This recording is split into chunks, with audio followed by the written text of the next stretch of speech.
Okay, so today we're going to be going through chapter 10.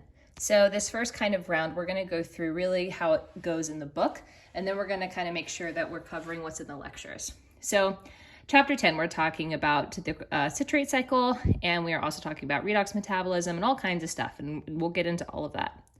So first thing that we want to think about is that we are in the mitochondria. So all the enzymes, the electron transport system, everything is happening in the inner membrane and the inner mitochondrial matrix.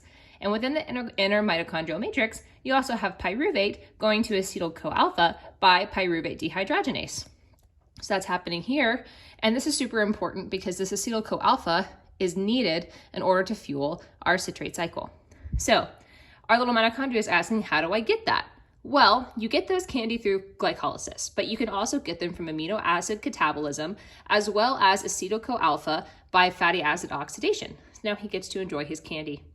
So in the citrate cycle, the citrate cycle in a nutshell is that it oxidizes acetyl-CoA to transfer 4 pairs of electrons to NAD plus and FAD. So you have 3 NAD plus, it's this guy right here, and then you have 1 FAD. And these are like little sad men who really want electron hats. So once you give them electron hats, then they're super happy. And now you have NADH and FADH2, and now they all get to wear funky hats. So oxidation, like adding a fun hat. So the citrate cycle is going to provide you with a lot of things: aerobic metabolism, ATP production, oxidation of metabolic fuels, and it's going to provide metabolites for biosynthetic pathways. So we're going to take our 3 NAD plus and our 2 FAD, and we're going to use them to fuel our actual citrate cycle, which is represented by this train. So we're going to be putting in these coenzymes. We're also going to be putting in acetyl-CoA, which is right here. We're also going to be putting in water and organic phosphate and GDP. But remember, our really key components here are acetyl-CoA as well as our coenzymes. So we throw those in there, and I have also O2 because this happens in the presence of oxygen. So you don't necessarily put O2 into the reaction, but you do need to have an oxygenated state in order for this to happen. Otherwise, you just get stuck in glycolysis. Okay. So then what happens? So all of this goes into the engine, and then this engine produces work via redox reactions as well as one phosphorylation reaction, and you end up having all of these products. So you have 2 CO2, so you're going to have some just basic waste that's going to come out, and then you also have some products. So you have your FADH2, like we talked about, he got his hat, your 3 NADH, they all got hats, and then you have a GTP. The GTP doesn't have a hat because the GTP has this massive P that he's taking along with him because he actually got here by a phosphorylation reaction. And then you're also going to have your CoA no longer has acetyl, and then you're going to have your 3H+. So this is the full reaction that we're looking at. Acetyl-CoA, 3 NAD, FAD, GDP, PI, 2H2O makes CoA, 2 CO2, 3 NADH, 3H+, FADH2, and GTP. It's a lot to think about, but really just think about it like a train. You need fuel, you need products. To get to those products, you have to do work. The work is in redox reactions and one phosphorylation reaction. So then we get to the electron transport system, and I'm calling this the electron transport system railroad. So that redox energy is going to go along this road through this proton gradient. This proton gradient is actually used by ATP synthase to get ATP from ADP and inorganic phosphate. So we've got ATP being produced here through your proton gradient, and then you've got your redox reactions, more energy, which are going to give your electrons to an oxygen, and that's going to make H2O. And all of this is going to be obviously a big cycle because you can see that some of these things need to go back into the cycle in order for it to keep going. So this is going to keep on going and keep on going. And the regeneration of your NAD plus and your FAD are also really critical in order to make sure this is all still going on. So here is your currency exchange. So for your 2 NADH, you're going to get 5 ATP. For 2 FADH2, you're only going to get 3 ATP. So looking over here, so let's say we produce 2 of these guys. They're going to give us 5 ATP. And the way that I think about this is that your NAD is like a businessman with his little hat. And so he gives you a lot of ATP. So he's a businessman, but your FAD, H2, this guy's a party guy, and he's partying, and he just does not quite produce enough ATP because he just spends too much time drinking and not enough time working. And then for the entire reaction, 1 acetyl-CoA is going to result in about 10 ATP, because you have to remember that this GTP is going to become ATP quite easily. And then you also have right around 8 or 9 ATP coming from your NADH and FADH2, depending on how much this guy's partying. So here we go. Redox metabolism. So what is actually happening in these redox reactions? So you have things that love electrons, and those are called your oxidants. And you have things that really don't want electrons, and those are called your reductants. And so it gets a little confusing with the wording, because your oxidants get reduced and your reductants get oxidized. But we're going to try to break it down to make it a little bit easier to remember. So with an oxidation, you lose electrons. With your reduction, you gain electrons. So this is the way that I think about it. So you've got your reductant and you've got your oxidant. Your reductant is like, I would like to reduce the number of electrons that I have. Would you like to have one? And the oxidant is like, absolutely, I would love that electron. And then everyone is happy. And then through this guy becomes oxidized and this gal becomes reduced. So the reductant is like, I'm going to reduce an electron, give this to you so that I can be oxidized. And this oxidant is like, I would actually love to take one of those electrons and I would like to be reduced. So this is a reduction, which is a gain of electrons, and this is an oxidation, which is losing electrons. So your reductant becomes oxidized, your oxidant becomes reduced. And the way that he asks you to remember this is through oil rig. So oxidation, loss, reduction, gain. So basically any redox reactions is actually 2 half reactions, because you have a reduction and an oxidation. So just something to think about. And then the last thing that we're gonna go over in this kind of portion is you have this kind of like wall of energies, and they'll go from positive to negative. And your electrons are going to want to move from the negative, the most negative, to the positive. And we're gonna go way more into this when we get into kind of the mathematics of this. But yeah, this is the beginning of your Krebs cycle. Okay, chapter 10, part 2. So first we're going to talk about how the citrate cycle is circular and not linear. And we know this because oxaloacetate is both the substrate and the product of the last reaction. It's catalyzed by citrate synthase and the bimalate dehydrogenase.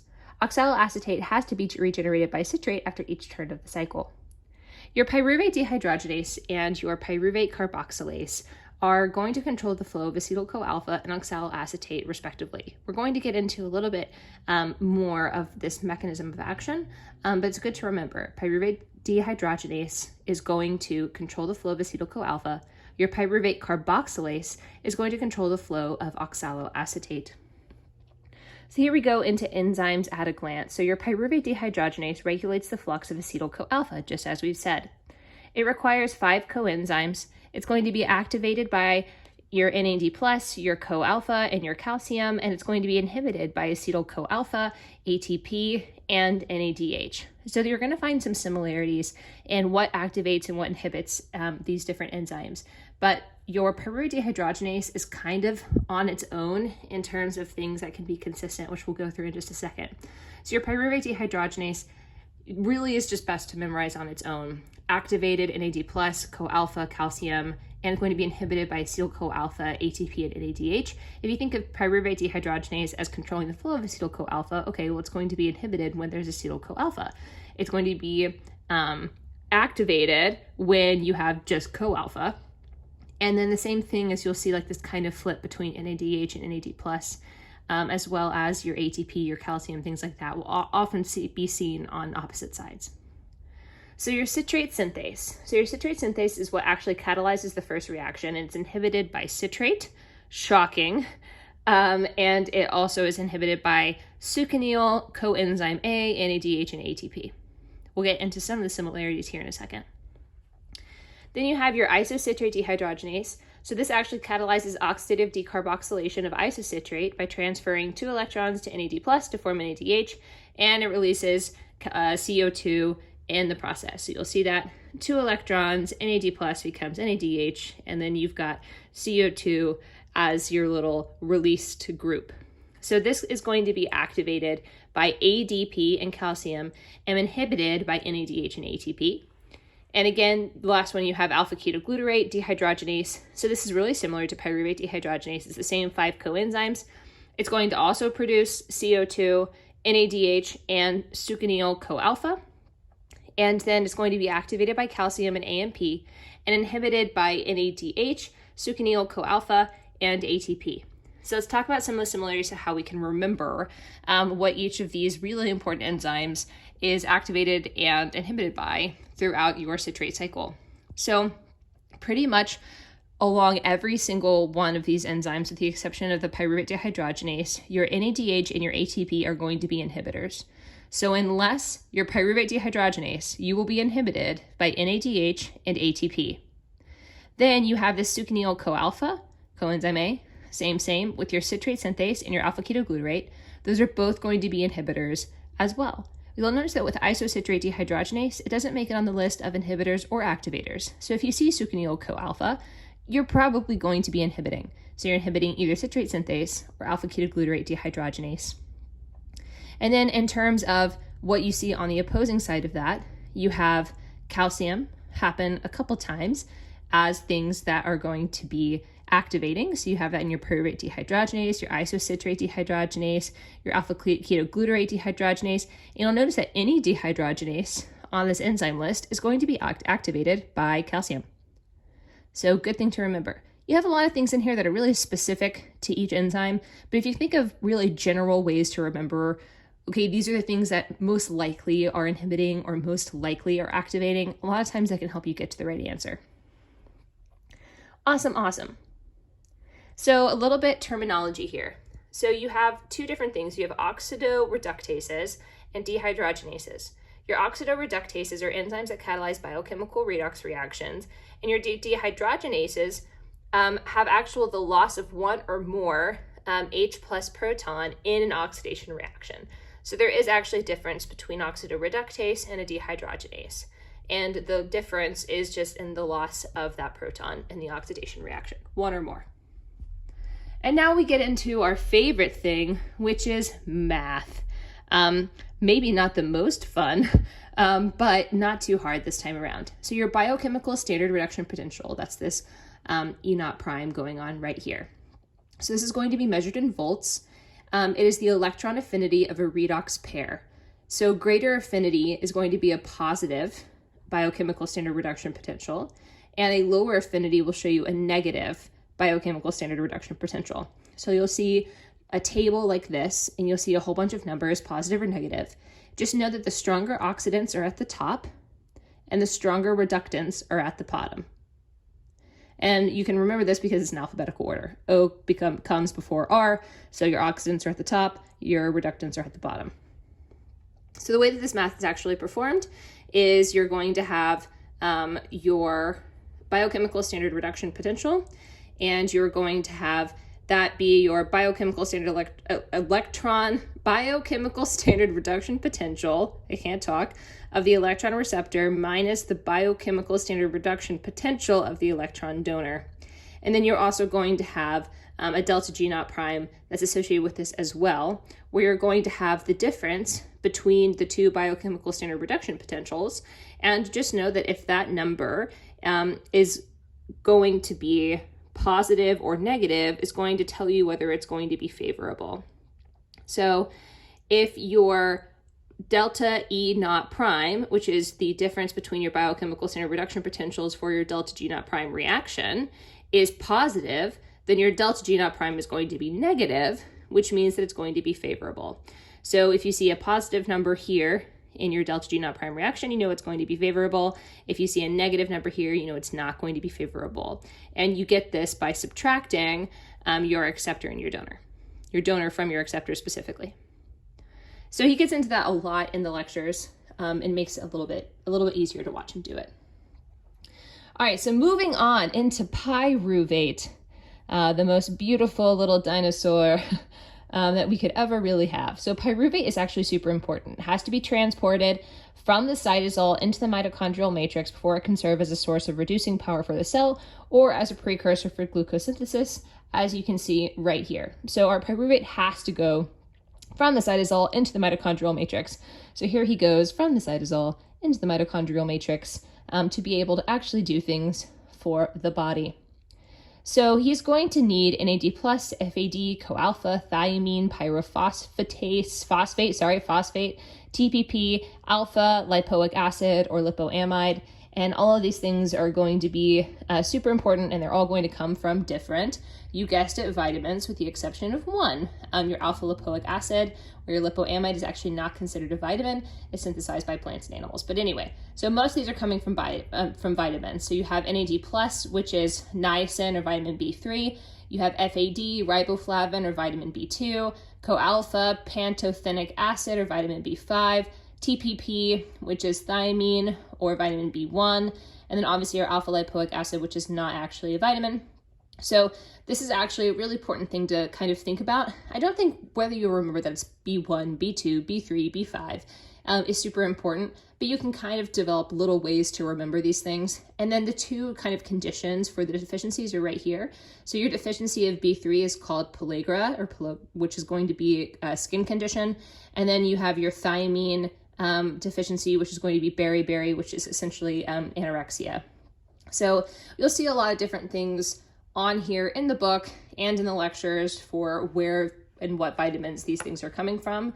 I'm going to try to make some kind of matrix in order to memorize it, and I will post it as soon as I actually know it. So then you have your pyruvate dehydrogenase. So this enzyme, enzymes at a glance, again, for your pyruvate dehydrogenase. So you have your 3 different catalytic enzymes going on. So remember that your conversion to pyruvate from acetyl-CoAlpha by pyruvate dehydrogenase complex is actually necessary for the transition from glycolysis to your citrate cycle. So your pyruvate dehydrogenase is a super important guy in this entire process. So you have 3 different catalytic enzymes in the eukaryotic pyruvate dehydrogenase reaction. You have E1, E2, and E3. So your E1 is going to be your pyruvate dehydrogenase. Your E2 is your dihydrolipoyl acetyltransferase. And your E3 is your dihydrolipoyl dehydrogenase. So the reason that these 3 catalytic enzymes are super, super important is because you actually have your really important vitamin-derived components attached to these E1, E2, and E3 catalytic enzymes. So you have TPP attached to E1, you have lipoamide attached to E2, and you have FAD covalently attached to E3. So how are we going to remember this? Well, one of them is kind of easy. So TPP is actually vitamin B1, so that's thiamine. Well, vitamin B1 is on E1. Look at that, super easy. B1 is on E1. Then for your lipoamide E2, this one actually is the only one that is not a vitamin. So you have your non-vitamin on E2. And then for E3, you have FAD. Not as easy to remember, but you have B2, E3. B2, riboflavin, E3. So B1, E1, E2, not a vitamin, and then B2 onto E3. One way to remember that. And then we're actually going to get into the mechanism. And so just as a really simple overview of the mechanism, and then we're going to actually draw an entire board on it, you have basically your 5 steps. Your 1 through 3 is going to be the formation, or your 1, 2, and 3 is the formation of acetyl-CoAlpha. And then your 4 and 5 is actually going to regenerate the oxidized form of lipoamide and reduces NAD+ to NADH. So this is going to be, again, an important way for our cycle to be a cycle. So we're going to talk about why this is happening with pyruvate and why the regeneration of oxidized form of lipoamide and the reduction of NAD+ is really important, all in the next video as we get into the steps. Okay, chapter 10, part 3. So now we're going to talk about the steps of this mechanism. So you don't have to worry too much about how complicated this looks. Just know that we are about to break it down in a way that I think makes a little bit more sense. So just as a reminder that step 1, 2, and 3 are really going to be resulting in the formation of acetyl-CoAlpha. And then 4 and 5 is going to be regenerating the oxidized form of lipoamide and reducing NAD+ to NADH as well as H+. So this is all basically broken down into 2 steps. So this acetyl-CoAlpha being the first important product, and then your regeneration of your NADH. So here we go. So let's talk about step 1. So for step 1, you are going to have your E1 subunit. So your E1 subunit is going to be represented by this butterfly. So this is going to bind the pyruvate. Here's your pyruvate. And it's going to catalyze the decarboxylation reaction, which is going to form hydroxyethyl TPP and release CO2. So that's happening right here. So this little red dot that you're going to see, that's actually an acetyl group. And you'll see this acetyl group kind of move on through the reaction. It's important to remember that because as we go through, that acetyl group keeps making an appearance and is obviously a really important component in making acetyl-CoA. So remember in our first 3 steps that acetyl-CoA is what we're forming. So pyruvate, E1, decarboxylation reaction, forming hydroxyethyl TPP and releases CO2. Now we move on to step 2. So step 2 is going to be the hydroxyethyl TPP, which we just made in E1, or in the first reaction. And that is going to react with a disulfide of a lipoamide group on the N-terminal domain of the E2.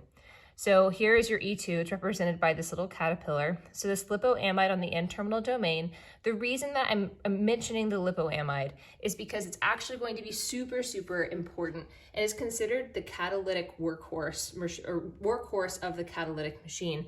So this thing is super, super important. So step 2, lipoamide on the N-terminal. So that is where that lipoamide moiety comes into play. So now we have the hydroxyethyl TPP that we made in step 1 reacting with the disulfide of the lipoamide group on E2, and this is going to generate the acetyl dihydrolipoamide. That is going to be right there, acetyl dihydrolipoamide.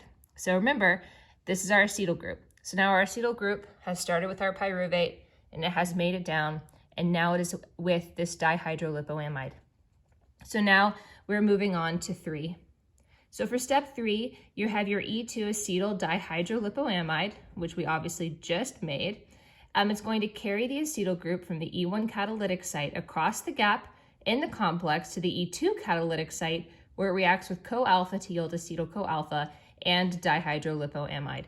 So what is really going on here? Well, we have this acetyl group, and it's going to get carried over from where it basically originated. It originated from the E1 catalytic site all the way to the E2 catalytic site, or E2 being our little blue caterpillar.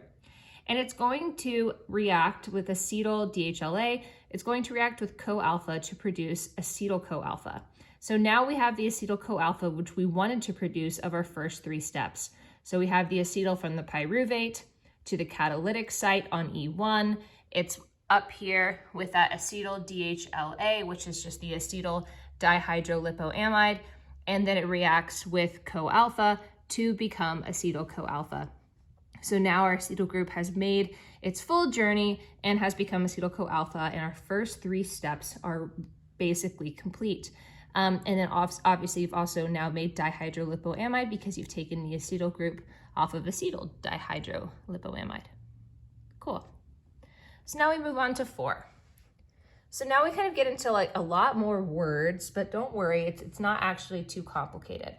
Dihydrolipoamide swings over to E3, where it's reoxidized by the disulfide by the transfer of 2 electrons and 2 hydrogens to a disulfide on E3, forming reduced diethyl. So here we have our E3 and then our E4, which is represented by this kind of greenish B. So now we have this dihydrolipoamide because we took the acetyl group off in step 3, and now we just have dihydrolipoamide. And that's going to actually react with the E3 subunit, where it's going to be reoxidized to the disulfide by the transfer of electrons and hydrogens to a disulfide on E3, which is going to form reduced dithiol. And then dithiol on E3 is going to be reoxidized, lots of reoxidation going on, by transferring 2 electrons and 2 hydrogens to E3-linked FAD to form the E3-linked FADH2. So this is what's going on internal. So we have this reoxidization, which is happening with the dihydrolipoamide, and then we have the reduced dithiol, and then we have FAD and FADH2, so FAD becoming E3-bound FADH2, through another reoxidation. And that, again, we're talking about the transfers of electrons and hydrogens to make all of this stuff happen. But to break that down into really simple steps, we have dihydrolipoamide. We took the acetyl group off. That's why we have the dihydrolipoamide. And then it's going to basically result in your FADH2 bound to your E3 subunit. That is the important component to remember.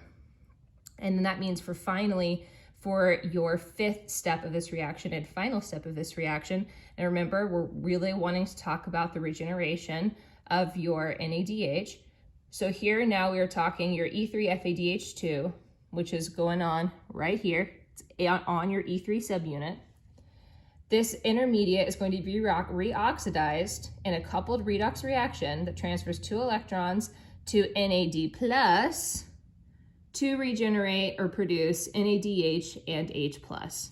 So now we've had everything happen that we wanted to happen. We regenerated the oxidized form of lipoamide and reduced NAD plus to NADH in step 4 and 5. And then in step 1, 2, and 3, we were able to form acetyl-CoA. And so basically the first 3 steps are probably the simplest. You've got some acetyl group transferring along this whole kind of thing from your little pyruvate dinosaur to your butterfly to your caterpillar, and you have acetyl-CoA. Then from your caterpillar and your bee, which are going to be going through a whole bunch of this reoxidization, or whatever I guess the correct form of that word is, in order to eventually produce your NADH, but not before your FAD becomes FADH2, which happens after you have the reoxidization of dihydrolipoamide. So that is basically the entire mechanism. So now we move on and we talk about this lipoamide moiety. So this lipoamide moiety is something that we talked about over here. And it's basically called the workhorse of the catalytic machine. It's actually what links glycolysis and the citrate cycle. So obviously that's a very important thing because glycolysis, you obviously can't produce as much ATP as you can in the citrate cycle. So you need this link to be functional.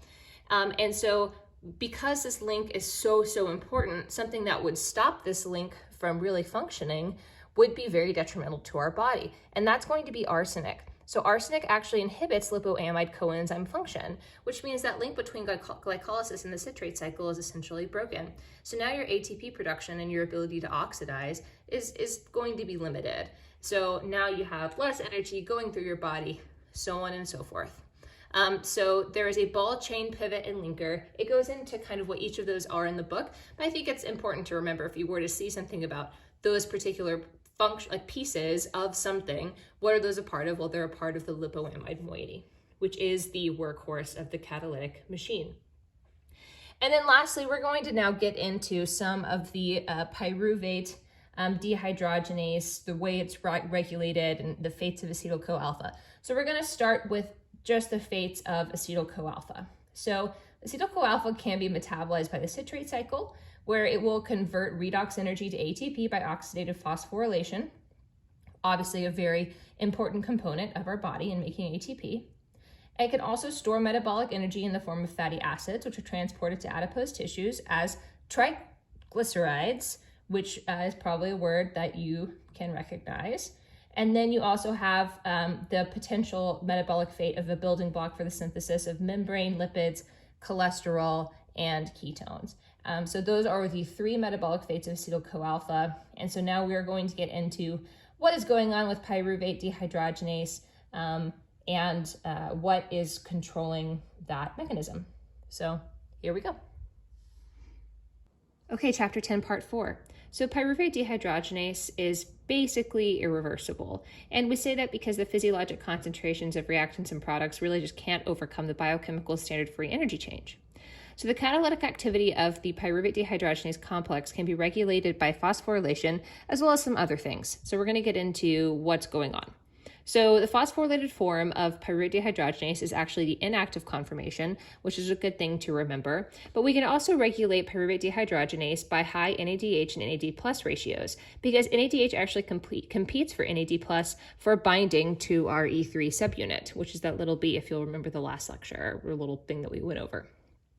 So NADH levels can be high in the mitochondrial matrix as a result of reduced ATP synthesis by oxidative phosphorylation. So when we say, okay, well, if NADH is high, well, why? Well, it's high because during ATP synthesis with oxidative phosphorylation, you release NADH, so you have a lot of NADH, and then you end up having regulation of the pyruvate dehydrogenase activity through that ATP synthesis via oxidative phosphorylation and the increase in NADH levels in the mitochondrial matrix. So another thing that can regulate pyruvate dehydrogenase is actually high acetyl-CoA concentrations. So you can get high acetyl-CoA levels in the mitochondrial matrix, which is basically a result of the reduced flux through the citrate cycle. So this actually reduces the efficiency of the E2 complex by competing with CoA binding. And you'll remember that one of the really important components is this CoA to acetyl-CoA. Well, why is this really important? That's because in step 3, the whole point of the first 3 steps is to create acetyl-CoA. So you definitely want that to happen. And so if you are competing with that CoA binding site, then you are going to be regulating the overall catalytic activity. And then lastly, increased NADH, acetyl-CoA and ATP indicate that the energy charge in the cell is high. So it's time to switch from catabolic to anabolic to synthesize macromolecules. So this is kind of the essential what happens with the increase of NADH, acetyl-CoA and ATP. Well, what about increased ratios or concentrations of NAD+, CoA, ADP, and calcium? Well, that's going to reflect negative energy charge in the cell, which indicates the need to shift the metabolic flux towards catabolic pathways through the inhibition of pyruvate dehydrogenase kinase activity. So, increased NADH, acetyl-CoA, ATP activates pyruvate dehydrogenase kinase, and increased NAD+, CoA, ADP, and calcium inhibits the pyruvate dehydrogenase kinase. So these are all, inverses of each other, NADH versus NAD+, acetyl-CoA to CoA, ATP to ADP. And the way that I like to think about it is that these are ultimately the products, right? You're creating NADH, you're creating acetyl-CoA, you're creating ATP. If you have a lot of these, you're going to be activating your pyruvate dehydrogenase kinase. But if you have a whole bunch of the things that are not necessarily your products, but are, in my mind, a little bit more on the reactant side, your NAD+, your CoA, your ADP, your calcium, that's going to be your negative NAD charge, and that's going to inhibit pyruvate dehydrogenase activity. So that's the way that I kind of break it down. You can't actually really think of like NADH and NAD+ as necessarily like the product, the reactant, etc., because things are happening in this kind of big cycle. But that is one way that you can kind of break it down. So then with calcium, what we didn't really talk about is what happens when we have an increased level of calcium. So increased calcium actually activates phosphatase 1 enzyme, which accelerates the pyruvate dehydrogenase activation via phosphorylation. So that's where we go back to phosphorylation. So we didn't really talk about increased calcium in this because this is really talking about pyruvate dehydrogenase kinase. This is really talking about phosphorylation activity. Cool. So now we're going to move into enzymatic reactions of the citrate cycle. So we're going to have 2 brief summaries of this. Hopefully it won't take too long. So first thing to remember for the citrate cycle is that you really need oxygen. So you need oxygen because it's necessary for the continuous regeneration of NADH and FADH2 inside the mitochondria by the electron transport system to maintain the flux. So the point is you need oxygen. If oxygen is limited, your NADH and your FADH2 are going to accumulate and the cycle is going to be feedback inhibited. So that's the first thing, you need oxygen. So you actually have some really highly favorable components of the mechanism. And the ones that you should remember are citrate synthase, isocitrate dehydrogenase, and alpha-ketoglutarate dehydrogenase. So we'll get into how these work in the next summary. So most of your delta G naught prime are going to be about 0 and are going to be reversible. But the one reaction that you definitely should remember is reaction 8, which is actually going to proceed in the forward direction because oxaloacetate concentrations are kept low in the cell. So we're going to get into that again more in the next lecture, but just remember citrate synthase, isocitrate dehydrogenase, and alpha-ketoglutarate dehydrogenase are your favorable components, and that your reaction 8 is going to proceed in the forward direction because of oxaloacetate concentrations in the cell. So now we're just going to talk about how can we remember the basics of this. So we're going to get into what's actually going on in each of these steps. But first, I kind of want to think about how can we just remember what's going on and what the steps are in the citrate enzymatic reactions of the citrate cycle. So your first four reactions, so you have a condensation reaction that forms citrate from oxaloacetate and acetyl-CoA. Then you have an isomerization reaction. And then you actually have two consecutive oxidative decarboxylation reactions, which release 2 CO2 and generate 2 of the 3 NADH molecules. So that's your first four. Your next four is going to be a thioester bond with high phosphoryl transfer energy cleaved to generate GTP by substrate level phosphorylation. So you're going to generate GTP. I guess really this is 6, is that your FAD is going to be reduced to FADH2, and then your 7 and 8 are going to be two hydration reactions, which actually set up the final redox reaction to generate oxaloacetate and reduce the final NAD plus to NADH, giving you your 3 of 3 NADH that you're going to create. Okay, but how can we remember this? So the little metric that I've created for myself is crows crave ices, never orange drinks, and giraffes forage overnight. So this is going to help remember the two of them. So first, for crows crave ices, never orange drinks, you have condensation citrate, crows crave, then ices, never, isomerization, NADH, and then orange drinks, oxidative decarboxylation. So that's going to be your first four. And then your second four, giraffes forage overnight. Giraffes, you create GTP. Forage, you've created FADH2. Overnight, oxaloacetate and NADH. And that really is like your nutshell of what you're creating over the course of this. It's not going to give you all of the information, but it should at least help you order it. If you were given like a list of things and were to say, how do you order it? Well, just remember crows crave ices, never orange drinks, and giraffes forage overnight. And now we're going to get into what exactly is going on in each of these steps. Okay, chapter 10, final part. So first thing, we have our first way to remember the first four steps, which is going to be crows crave ices, not orange drinks. So for crows crave, we have our first condensation reaction that results in the formation of citrate. So the condensation of oxaloacetate and acetyl-CoA by citrate synthase to form citrate. So the oxaloacetate actually binds first, and it induces a conformational change in the enzyme that allows acetyl-CoA to bind, which is an example of induced fit substrate binding. And you'll see for each of these steps, there are kind of these like really specific components that are going to be highlighted. So for 1, it's induced fit substrate binding. For 2, we have ices, isomerization of citrate by aconitase to form isocitrate. So this is actually a 2-step mechanism. There's an intermediate called cis-aconitate, which is formed by a dehydration that requires an iron-sulfur cluster. So this iron-sulfur cluster is going to be kind of unique to step 2, and you can read more about that in the book. And then you have water that's going to be added to convert the double bond to single bond. Then you have not. So NADH is going to be generated. This is the first time NADH is generated. Your second time is going to be over here in your 7 and 8. So your NADH is going to be generated in your step 3, which is going to be your first of 2 oxidative decarboxylation reactions. So in this one, it's an oxidative decarboxylation of isocitrate by isocitrate dehydrogenase to form alpha-ketoglutarate, CO2, and NADH. So like I said, this is the first of 2 decarboxylation steps. It's the first reaction to generate NADH. NAD plus actually triggers an oxidation reaction that generates a transient intermediate. It's called oxalosuccinate, which ends up forming alpha-ketoglutarate, which is really the important thing to remember, is that you have alpha-ketoglutarate being produced in step 3, which is going to be very important for step 4. And step 3 is actually also regulated over here in pink by ADP, calcium, ATP, and NADH. Then for your step 4, your second oxidative decarboxylation reaction, this is orange drinks. So your second oxidative decarboxylation reaction is actually the alpha-ketoglutarate dehydrogenase to form succinyl-CoA, CO2, and NADH. So your succinyl-CoA is going to be important for step 5. So that's going to be your most important product to talk about. And you have your alpha-ketoglutarate, which binds to your E1 of alpha-ketoglutarate dehydrogenase. You have a decarboxylation and formation of a TPP-linked intermediate, and then you have electron transferred from FADH2 to NADH. So again, we're talking about the first 4 steps. We've got 2 NADH created. So you'll see one that we have created here in step 3, and then one created here in step 4. Both of these are oxidative decarboxylation, but I used in not for 3 because this is the first time we have NADH. Then we create more in 4. So this is your crows crave ices, not orange drinks. So now we are going to have our giraffes forage overnight.